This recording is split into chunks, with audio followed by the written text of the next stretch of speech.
Hello everybody, and welcome once again to another video. This is Base Jalarin, and I am here today with a kind of special video since I kind of lack for content lately, and I need to get around to doing the Upasaki milk tea thing, but I'm kind of lazy, so I'm just gonna tide everybody over with this video, which is my a list from like least favorite to most favorite of publishing companies, because I'm pretty sure we all have, the opinion of what publishing company is better than the other, etc., etc. We all have our opinions, and I figure I'd share mine.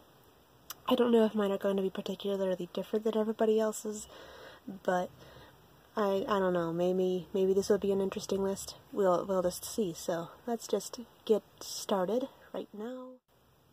Also, for starters, for this list, there's a couple things that I will not be including. We will not be including some publishers that are somewhat relevant. I won't be including Faku or Pantheon Books, who published My Brother's Husband.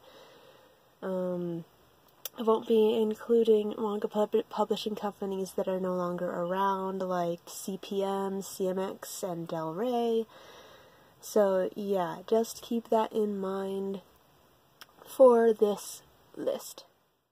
Alright, so sitting squarely at the bottom of the list, we actually have three publishing companies, which are Udon Entertainment, Dark Horse Entertainment, and DMP.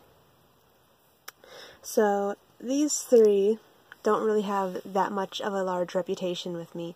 Dark Horse, probably out of these three, is probably the higher standing, because even though they're kind of a company that, while publishing manga, don't really feel like they have a passion for publishing manga, publish some good titles, and I've collected a couple of them, and they haven't really gained a lot of my ire as much as everybody else, people who collect Berserk, for example.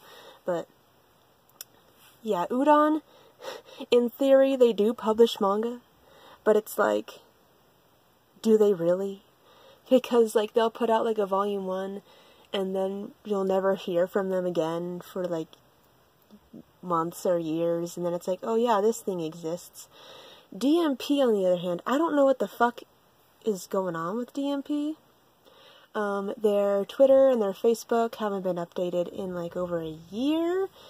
I don't know if they're still active. I don't know if they're no longer, like, they no longer exist physically, but they're probably the lowest on this list solely for the fact that they hosted the Kodomo no Jikan Kickstarter, and that's just bad. Just that gets like negative points from me, DMP, I gotta say. But yeah, these three publishing companies are at the bottom of my list for various reasons, mostly due to kind of, like I said, for like Dark Horse, it feels like they don't really care a lot. I mean, they care to put out like cool and interesting series, but they don't really care for the art form. Udon Entertainment, because I don't know what the fuck they're doing, and every single time they put out a series that I like, I consider whether or not it's ever going to get completed. And DMP, because they're in this weird state of existence and non-existence, and the Kodomo no Jikan Kickstarter thing, which, ugh. Next up on my list, we have One Piece Books, which exists. They are actively publishing. They are putting out, I hear, at the Sunspot, which is a great Shonen Ai series. But maybe they haven't been around long enough for me to gain an opinion of them at all. But they do publish a lot of, like, really cool things. Like, they rescued Muriaholic from Tokyo Pop. Rakia is a really good series that I think is going or has gone out of print but isn't, like, super rare yet. They're slowly increasing their library of manga, but they're still sort of new on the scene. But they certainly haven't published anything that's a dud yet. So, props to them, and I can't wait to see what direction they will be going in the future. Next up on the list, we have Tokyo Pop. Now, Tokyo Pop has a lot of work to do. The overall opinion of Tokyo Pop within the public eye is not very positive. They are a company that went bankrupt a while back, and they lost all their titles, both from said bankruptcy and from Kodansha's reacquisition of all their titles that were published through Tokyopop, probably in preparation of having their own, like, US branch. Which was why the large misconception is that Tokyopop just lost everything after they lost all their money. But it was a gradual thing where Kodansha actually came in and they would not renew any of their licenses with Tokyopop, so Tokyopop could no longer publish any Kodansha manga, and they lost their rights to sell any other prior Kodansha manga that they had published in the past, because once again, Kodansha, which is now an actual publishing company here, was probably preparing for just that. And then Borders closed down, and Borders had this sort of agreement with Tokyopop, and Borders never paid back any of the debts that the company owed Tokyopop, so that hurt Tokyopop a large deal, and so they wound up going under for a very long time, and they've recently come back, and their first surge was with a lot of Disney manga and a lot of English language manga that was not highly looked at within the community. Everybody kind of treats them as a joke, and nobody really has any faith in Tokyopop.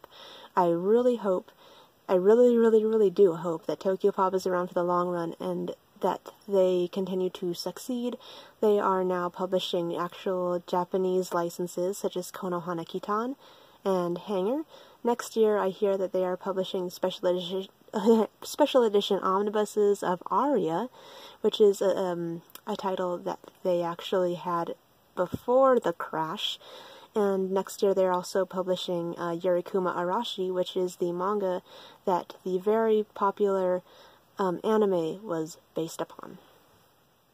So yeah, I have high hopes for Tokyopop, but they definitely have a long way to go, because there's always going to be that sort of unrest, that sort of mistrust with this company, because of how they've hurt us in the past, and we'll just have to see what happens from then on. So yeah. Next up we have Kodansha. Now, I have a lot of issues, minor and major issues with Kodansha, that maybe not a lot of people share. Kodansha bought out Del Rey back in the day, which is why a lot of Del Rey titles were snatched up by Kodansha and are either being published physically or digitally. But there was a couple of series that they chose to just kind of leave unfinished and continue with their digital license instead of like a physical copy, such as things like School Rumble, Pumpkin Scissors.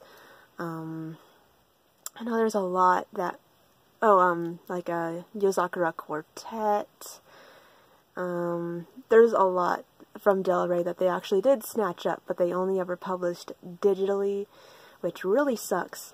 And honestly, digital manga is something that's a thing that happens, and honestly, I can understand. It costs a lot less money to release a digital PDF version of a manga than a print version of manga, and I understand the business, and I know there's nothing I can do about it, but I still don't really like it. I just realized that I chose two shiny covers, and they're just reflecting like a bitch. There we go. But I'm not a fan of constantly going on their website and seeing that they're going to be publishing a new series that I'm honestly very interested in, only to find that it's a digital first release. And for the most part, Kodansha's digital first line is kind of a misnomer, and it's more of a digital for eternity, and very, very unoften we actually see series released from digital publishing purgatory from Kodansha. Like, half their series that they publish are published digitally, and very unoften do they release those in physical format. Which, as somebody who definitely enjoys collecting physical volumes, is not something that is very favorable with me. It's a real big downer to see a series that I'm super happy to see finally getting published, only to find that it's going to be in digital only. And yeah, but aside from that, Kodansha publishes some very neat series. A lot of them that I really do like. I just really wish that their digital library was a little smaller, and that they were a little more gracious with what they released from their digital manga library. Next up we have Viz, the good old boy, the good faithful, the old faithful. Viz has been around for a very long time, and they are probably a lot of people's first manga publishing company. They publish a lot of stuff that is mainstream, that is good entry level. They are a perfectly fine company, and I respect them. A lot of the manga that I bought when I was a kid were from Viz, and they're just a really good start-off company to begin a collection with, especially since their regular size stuff is at a normally very low price point, like around $10 or $9.99, less if you buy them off the internet instead of at like a bookstore. But yeah, Viz manga is a good manga to start a collection with, and they've built up a reputation of being a very high quality publishing company, and I highly respect them, and I'm glad that they're around. Especially, like I said, for people who are just now getting into manga collecting, theirs is the perfect publishing company to start. Now, before I go on, can I just say that I am well good and tired of hearing everybody complain about, oh no, Viz has changed the logo on their spines.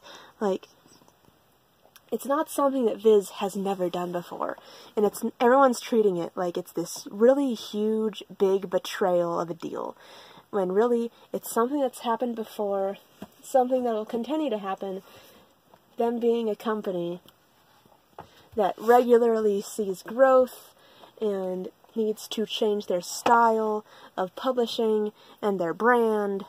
Like, this is not new. This has happened before. This has happened before, and it will continue to happen. They have changed their logo for their overall title. They have changed the logo for signature stuff. They have changed the logo for their standard releases, or had a logo for their standard releases and then no longer do, or they're Shonen Sunday stuff now. Viz is a manga company that constantly changes their brand with the times, and I'm totally fine with it, especially since it's very minimal changes. Their spines are usually exactly the same, regardless of whether or not there is a change. If something is a little smaller, or if their logo is different, the basic overall format of the spine continues to be the same. I'm really honestly fucking sick and tired of hearing people complain like the new Viz logo is just this big, awful mistake. It honestly cries to people who have not been around for very long enough, which sounds awfully elitist of me, I know, but it's something that is going to happen. It is something that has happened in the past and is going to continue to happen. It's just so overblown when really it's just the tiniest thing. And it just bothers the shit out of me whenever anybody does a haul. They have to pause the entire haul, just come to like a dead-ass halt to show us the spine and go on a rant about how, oh no, Viz has ruined my life because they decided to rebrand. It's just really, really annoying at this point. So yeah, that's my logo rant, and that's like the new hot rant of 2018. I used to rant about omnibuses, and now I rant about the Viz logo. So yeah, there's that.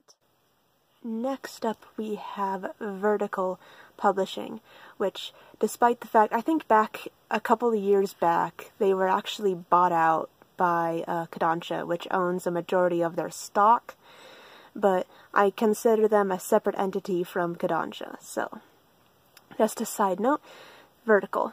I absolutely love Vertical. Vertical to me is probably Dark Horse if they gave a shit. Because sometimes Vertical manga will go woefully out of print. There's a lot of Vertical manga that's a little older that is really, really expensive, and whenever there's a high-quality Vertical release, you expect it to go out of print eventually. But I just feel there's a lot more heart and a lot more soul coming out of Vertical. There's a lot more, just this sense of people who care when it comes to manga publishing, with stuff like the Blam Master Editions and the Knights of Sidonia Mastered Editions that are coming out next year, I think, and the GOAT of just manga in like physical form, the Mobile Suit Gundam The Origin, beautiful hardcover editions. They're just, we owe a lot to Vertical. They give us very high quality stuff. And I absolutely love everything that I buy from them. I've never bought anything from Vertical that has been a dud. It's just a wonderful, wonderful publishing company, and they definitely publish a lot of really nice editions. Very nice. It's sad that a lot of their older manga, you probably would have to sell yours and probably several other people's Firstborn in order to get a copy of No Longer Human Volume 3, but Vertical is definitely high up there in terms of favorite publishing companies. Next up, bet you never thought you'd ever see this publishing company so high on somebody's list, we have Yen Press. Now, I've been collecting manga for a really long time. For perspective, I started when I was 12, and I am 27 now. So I've been in this game, maybe not like collecting at the level that I do now at this game, for a while. So Yen Press has been with me for a really long time, and I've been there through the ups and the downs, and while their stuff is really expensive, and it's very unfortunate that they have the weirdly higher price point, sometimes stuff that doesn't even make any sense, Yen Press will always have a very special place in my heart, at least as for someone who has collected manga as long as I have, collecting kind of being a loose term, considering I didn't actually start seriously collecting until I was in my 20s. But still, I just have so many fond memories of buying Yen Press manga. They were there when I was in my really huge fan servicey stage. They were there when I was into buying only the things that I really, really liked that were hype. Like, I remember I was really into the Higurashi and the Haruhi manga. They really know what is going to be popular or what is popular. They have their fingers on the pulse of stuff that's probably going to blow up soon, or is going to blow up, or is blowing up now. Just, even though, like, not a lot of people have a high opinion of Yen Press, maybe it's just because they've been around for a long time, and they weren't always the publishing company that just overpriced their shit. And a lot of the stuff that they publish is actually some of my favorite manga. Oh My Sweet Alien and Inoboku Secret Service being two of them. It's just, I've had enough positive experiences with them throughout my collecting history where I can't really fault them. I question them a lot, but I can't really find it in my heart to be like, fuck Yen Press, because they were there for me as a kid, and they continue to be there for me. It's just great. I like Yen Press, okay, so sue me. And finally, number 1 on my favorite publishing companies list, we have 7 Seas. Now, 7 Seas is a very near and dear company to me. A lot of my favorite manga that I've bought over the years have been from 7 Seas. Girlfriends is my favorite Yuri of basically all time, and the fact that 7 Seas continues to be at the forefront of publishing Yuri titles continues just to be an absolute joy in my life. And I remember back in the day, like, the first thing I ever bought from them was Owie House, which is a English language manga, and a Chugworth Academy, which, if you remember Chugworth Academy, holy shit, we need to speak.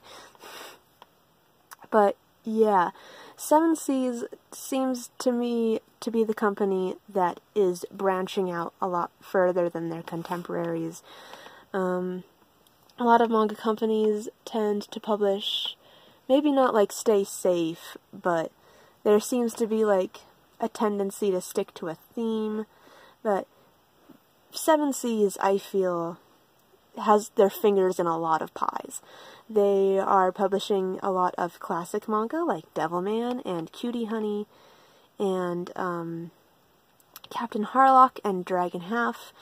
They are moving on to publishing a couple of Shonen Ai titles next year, a lot of autobiography sort of manga, a lot of really unique titles.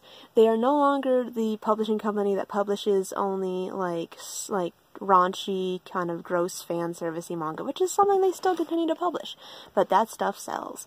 And it's just, I love Seven Seas manga with all my heart.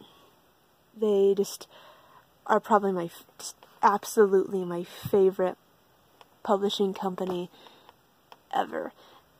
Just everything I've bought from them has just been a treat and a half, and I absolutely love it, and fuck what everybody else says. I just love Seven Seas. And I love how they have a survey where you can suggest to them licenses for them to, acquire. And sometimes they actually follow through on that. And I feel like there's just a very deep connection between the publishing company and the readers that is within the company at Seven Seas that you don't find in a lot of other publishing companies.